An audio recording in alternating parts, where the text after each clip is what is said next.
जय श्री कृष्ण। मैं हरमेश वाचस्पति astro medicals के जीवित पुत्रिका व्रत के बारे में कथा और उसके प्रभाव और विधि की चर्चा करने के लिए उपस्थित हुआ हूं। जीवित पुत्रिका व्रत, जिसे स्थानीय भाषा में ज्योतिया तद्भव रूप में कहते हैं, इसे माताएं अपने पुत्रों की लंबी उम्र के लिए रखती हैं।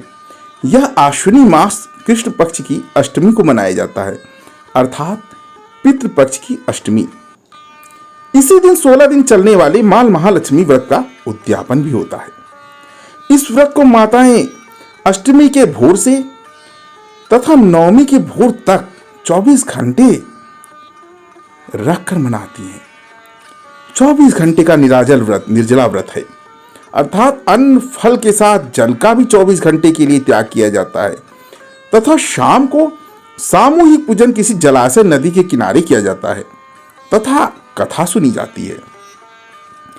जैसा कि हर एक त्योहारों या हिंदू संस्कृति से जुड़े पर्व की हर वीडियो में मैंने कहा है कि सभी सनातन हिंदू संस्कृति के पर्व दो शत्रु संस्कृतियों की पूर्ण मिलाप की खुशी में मनाए जाते हैं या मानवता की भलाई के लिए किए जाने वाले कार्य के दिन या ऐसे किसी महापुरुष के जन्मदिन से जुड़े हैं जिन्होंने मानवता को शांति का महान संदेश दिया या जिन्होंने बर्बर आताताई शासकों से इस संसार को मुक्ति दिलाई तथा शांति व प्रेम की स्थापना की। जीवित पुत्रिका का व्रत नाग व गरुड़ संस्कृति के मेल का पर्व है, जिस दिन गंधर्वों के महानतम राजकुमार जीमूत वाहन ने अपने प्राणों के बदले नागों को संहार से बचाया तथा गरुड़ राज से उन्हें क्षमादान दिलाया। भगवान शंकर ने माता पार्वती को कैलाश पर्वत पर जो कथा सुनाई, वह कथा इस प्रकार है। गंधर्वों के महाराज ने वृद्धावस्था में अपने ज्येष्ठ पुत्र जीमूत वाहन को राजा बनाया, जो बड़े ही उदार, परोपकारी, धर्मवेत्ता, वीतरागी, ज्ञानी व संत प्रकृति के मनुष्य थे। राजपाट के निर्वहन में होने वाली हिंसा व जनता की सभी समस्याओं को न दूर कर पाने के दुखों से खिन्न होकर इन्होंने राज्य का भार भाइयों को सौंपकर पिता की सेवा करने जंगल चले गए। कालांतर में इनके दैवी गुणों से रीझकर मलयवती नामक राजकन्या ने इनसे विवाह कर लिया। एक दिन वन में भ्रमण करते समय इन्हें एक वृद्धा विलाप करते हुए मिली, जिसने कहा, मैं अष्टनागों में प्रसिद्ध शंखचूर्ण की मां हूं। पक्षीराज गरुड़ के क्रोध से बचने व उनकी क्षुधा शांति के लिए प्रतिदिन एक शक्तिशाली नाग उन्हें भक्षण के लिए सौंपने की प्रतिज्ञा व समझौता हुआ है।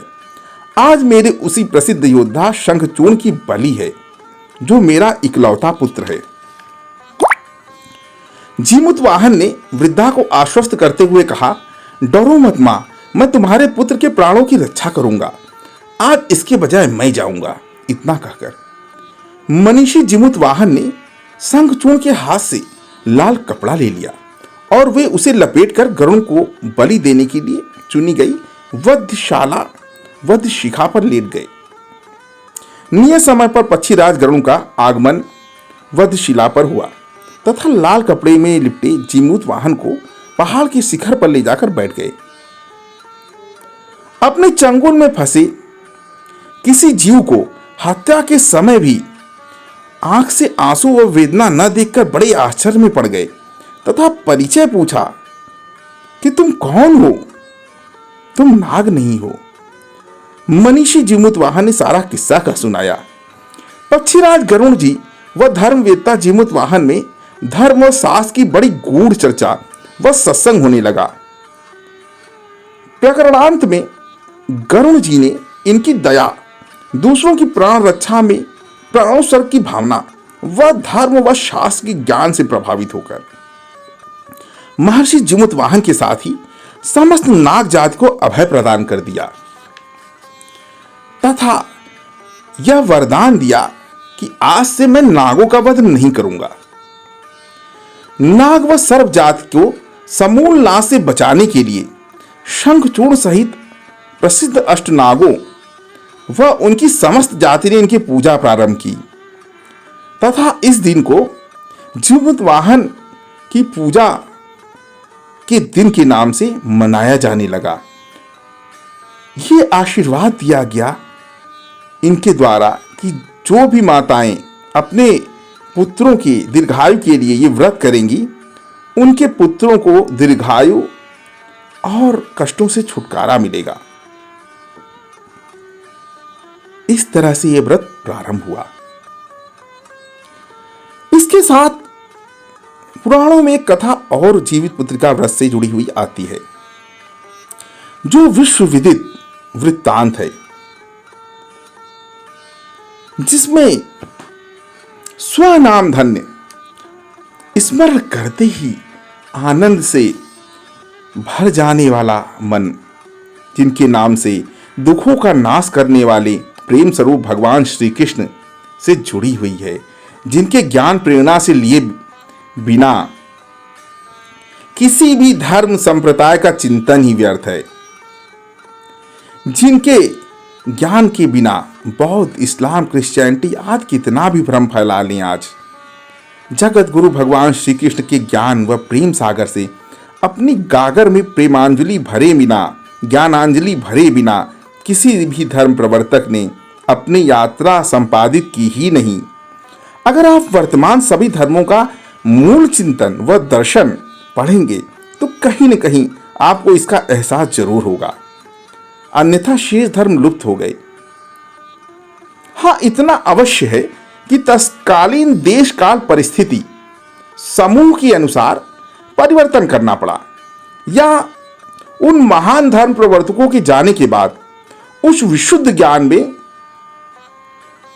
बाद में शासकों ने अपने राज्य को चलाने के लिए व विस्तार के लिए बहुत सी अव्यवहारिक बातें, क्रियाकलाप, अज्ञान व क्रूरता को इसमें जोड़ दिया या समावेश कर धर्म का अंग बना दिया, जो उनकी संस्कृति थी। जबकि सनातन हिंदू धर्म में धर्म व संस्कृति के एकीकृत होने पर, कभी आपस में मिल जाने पर या दूसरी संस्कृति के समावेश से आए ऐसे विभिन्न वर्जनाओं व कुरीतियों व अप्रासंगिक ज्ञान का परिमार्जन व शोधन कर लिया गया था। ऐसे भगवान श्री कृष्ण की कथा, भगवान श्री कृष्ण ने इसी जीवित पुत्रिका के दिन अर्थात आश्विन कृष्ण पक्ष अष्टमी के दिन अश्वत्थामा के द्वारा चलाए गए ब्रह्मास्त्र से उत्तरा के गर्भ में राजा परीक्षित की रक्षा की, तथा इसी दिन पैदा होने पर अमोघ ब्रह्मास्त्र द्वारा परीक्षित के वध के बाद योगेश्वर भगवान श्री कृष्ण द्वारा पुनः जीवित किए जाने वाले परीक्षित से ये कथा जुड़ी है। ये अविस्मरणीय घटना चित्र इस दिन पूर्ण हुआ और इस आशीर्वाद के दिन ये व्रत किया जाने लगा कि इस दिन भगवान श्री कृष्ण और माता शिवा से प्रार्थना की जाती है कि हमारे पुत्र की रक्षा करें। जय श्री कृष्ण।